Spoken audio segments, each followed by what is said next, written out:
Welcome to another Shropshire walk. Well, it's a pretty wet winter's day, so we're going to keep off the fields, and because of COVID we can't go very far, so we've gone right on our own doorsteps and we're having a walk around the Sutton area of Shrewsbury. We're starting here at the column, going to walk up Wenlock Road, along Otley Road and then back down Sutton Road. Keep the dog's feet and our feet dry. And we're starting here at the column, and the column on the top of it is Lord Hill. Lord Hill was Wellington's second in command throughout the Peninsular Wars, culminating in the Battle of Waterloo. And believe it or not, they started work on the column 6 months before the Battle of Waterloo, and it was actually opened on the first anniversary of the Battle of the Waterloo. Now, as Wellington said, it was a damn close run thing, the Battle of Waterloo. And if it had gone the other way, it could well be that we had a statue of Napoleon on top of this column. But they won through. Another slightly interesting thing is that he lived to a ripe old age, Lord Hill. And I can remember in the Lord Hill Hotel, there used to be a photo of him. Hard to think that someone who fought at the Battle of, let alone one of the commanders, lived long enough to have his photograph taken. There you are. Just opposite the column on the other side of the roundabout by the White Horse pub are two reminders of a past age of travel.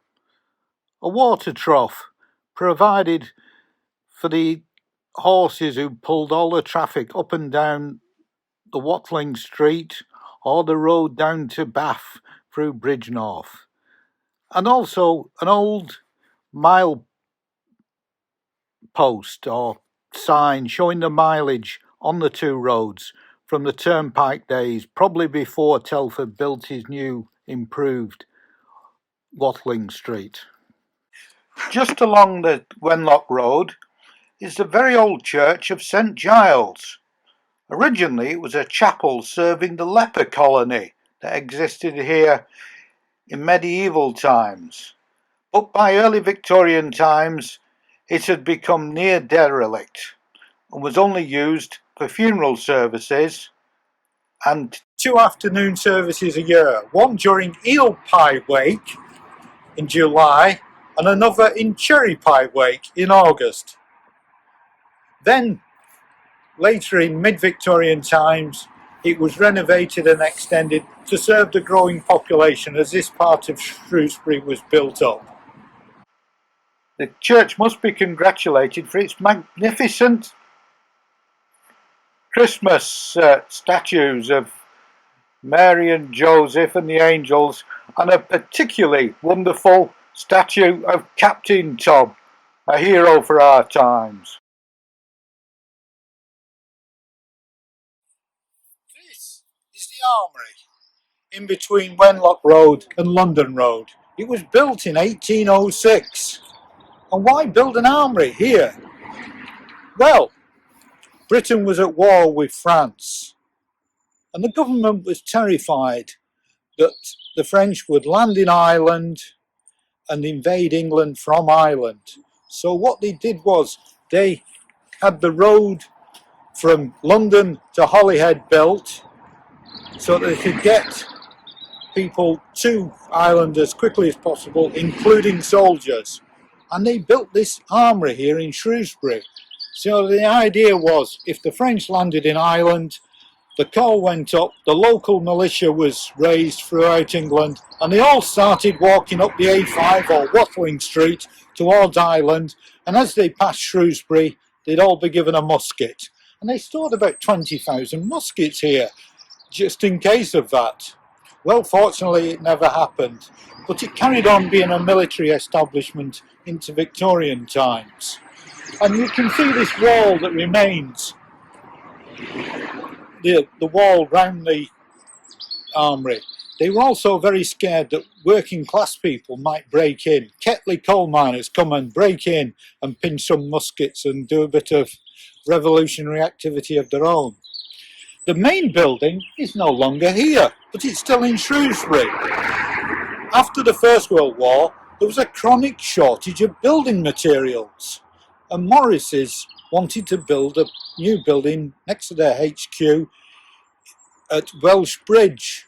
So they bought the armoury here, took it down stone by stone and rebuilt it, and that's the armoury at Welsh Bridge.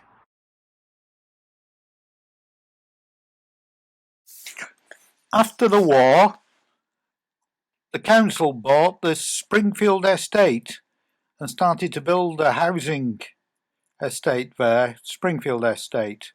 But they had no school. And what was decided was that the old Holy Cross Church of England School, which is opposite the Wakeman and is now known as English Bridge Workshop, would be closed. Relocate to new building here on Springfield Estate. So this is the Holy Cross School, now named Mearside Church of England Primary School. It's a fine school and serves the estate well. And just after the school you can divert across the mere, which is a lovely piece of open ground with the small lake, or mere as it's called. We're very lucky to have this big open space within the estate. Haven for us local dog walkers, and 3 good sports pitches there. Right. We've come along Otley Road past Sutton Road and then took the first right down a little lane into the housing estate, and here we are by Sutton Church.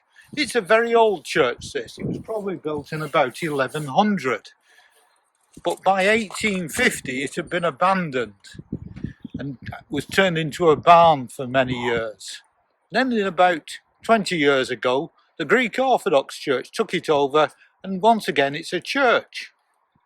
Interestingly, when they built the estate here a few years ago, there was extensive archaeological excavations before they built the houses, and they found evidence of settlements here dating back to at least 1,000 years BC. So this church, like many ancient churches, is actually based on a much older prehistoric site, which has got fine views to every direction. And even today you can see the lovely views towards the centre of Shrewsbury. You're in quite a prominent position here.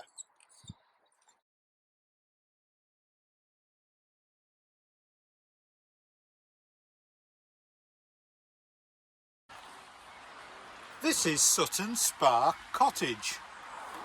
Obviously here was a spring of natural water which was renowned for its health-giving qualities, if not its taste, and in Victorian times people would come out here of a summer's afternoon to take the waters. In fact, they actually came out here until the 1930s. And I can remember when we moved to Shrewsbury, the house was just about here, but it's been totally rebuilt since. In the garden is a well where the spa water bubbles up. It must come from deep inside the earth, and it comes obviously through seams of rock and takes up the minerals that give it its supposed health-giving properties. And nearby there's a little spa house where people did actually come to drink the waters. It's a beautiful spot just above the Raybrook, and countryside, still the view in every direction.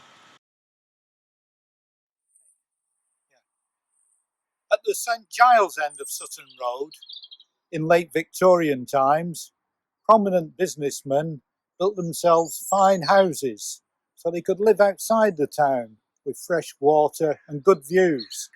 Perhaps the finest of these houses is the Hollies. It was built by Thomas Southern, who owned the brewery where the Gateway now is, and the wine business, which is now Tanner's. He was also 4 times mayor of Shrewsbury.